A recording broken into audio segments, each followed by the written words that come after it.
Welcome to The Explainer. Today, we're diving straight into the Sarvastivada Vinaya, also known as the 10 Recitations Vinaya.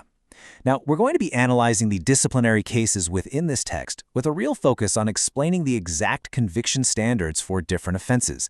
We're not just looking at a simple list of religious don'ts here. We're cracking open a highly sophisticated, incredibly nuanced jurisprudential system.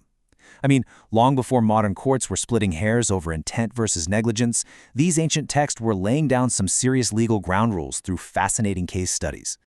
Okay, let's jump right in with a wild ethical dilemma that was actually brought straight to the Buddha. Picture this: a father and son, both monks, are traveling. The father stays in a village, but the son insists on sleeping out in an open field. The father warns him, "Look, there are tigers out there. If I go to sleep, you have to stay awake." The son agrees, but falls asleep anyway.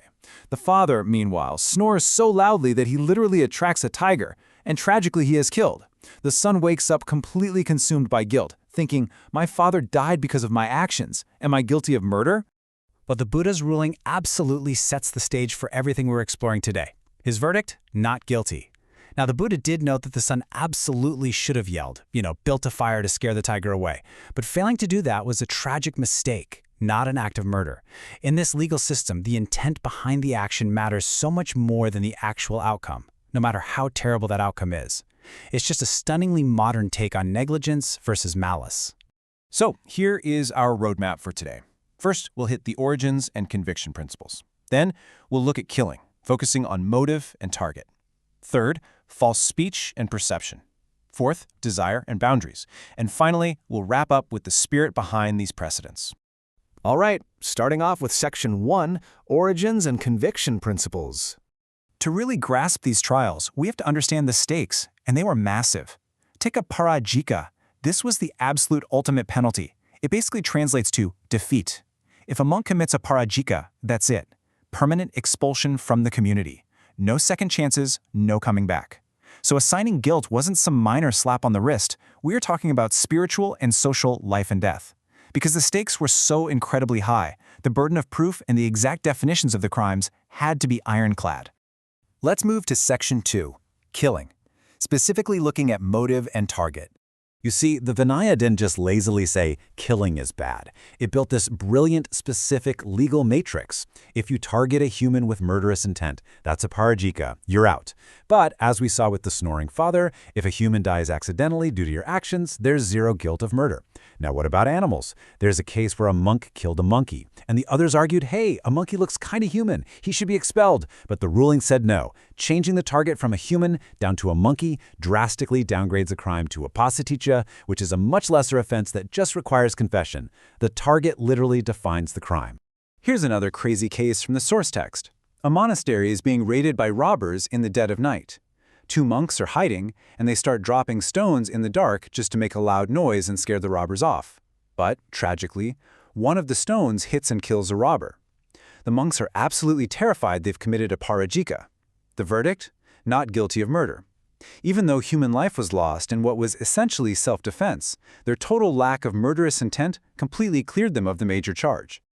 Moving right along to Section 3, False Speech, covering the supernatural and perception. In a spiritual community, faking supernatural powers is a massive fraud, a parajika-level offense. So listen to the claims of a monk named Maudgalyana. He told his fellow monks he saw beasts the size of 500 yojanas, totally engulfed in flames. He claimed he could hear heavenly music, read minds across dimensions, and see mythical pools with golden sand. I mean, to his peers this sounded like complete boastful nonsense. They demanded he be expelled immediately for lying. But get this, the Buddha actually defended him, and the logic here is a masterclass in jurisprudence. The accusation was that he was just making up superhuman laws to brag. But the verdict? No crime. Why? Well, the Buddha explained that Maudgalyana genuinely perceived these visions while in a deep meditative state called dhyana. It honestly didn't matter if the other monks thought the visions were physically real. What mattered was that Maudgalyana believed he saw them. His mens rea, his guilty mind, was entirely absent. You literally can't be convicted of lying if you are sincerely describing your own subjective reality. All right, Section 4, Desire and the strict boundaries of conduct. So monks were supposed to be celibate and detached, right? But they still interacted with the lay community all the time, which meant they sometimes got dragged into village drama, especially matchmaking. For these boundary cases, the law introduces 2 new tiers of punishment just below aparajika. You've got Sanghavasesa, which is a major offense requiring formal suspension, and then Thulakaya, a slightly less severe, grave offense requiring expiation. These map exactly to how physically and socially involved a monk gets. Just look at how the guilt escalates step by step. Let's say a layperson asks a monk to pass along a romantic message. If the monk just accepts the message, that's a tulakya. Delivers it, still a tulakya. He's involved, sure, but the ultimate deed isn't done. But if the monk successfully facilitates the union, and the couple actually gets together because of his meddling, boom! The crime escalates to a severe Sanghavasesa. The law tracks the causal chain of the monk's actions perfectly. And this is where it gets incredibly granular with ancient contract law. Imagine a married couple is fighting and separated. A monk steps in and plays matchmaker, setting the woman up with a new guy. The legal code actually asks, wait, were they legally, formally divorced, or just physically separated? If they hadn't formally broken their vows, the monk's guilt for setting her up is actually lessened to a thulakaya. Why? Because legally she wasn't entirely free to be matched anyway. It's wild. The social context directly shifts the sentencing. And that brings us to Section 5, the spirit behind the precedents.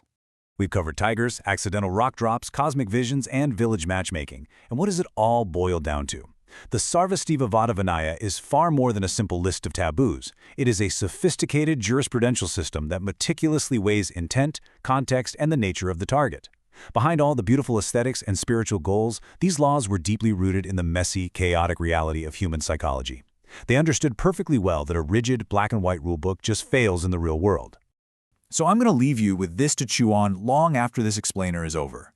We often pat ourselves on the back, thinking our modern focus on mens rea and subjective intent is this huge recent triumph of civilization. But if a monastic code from over 2 millennia ago already understood that a guilty mind is the true measure of a crime, regardless of how tragic the outcome might be, how should that shape the way we judge human errors today? Thanks for joining me on this deep dive, and keep questioning the world around you.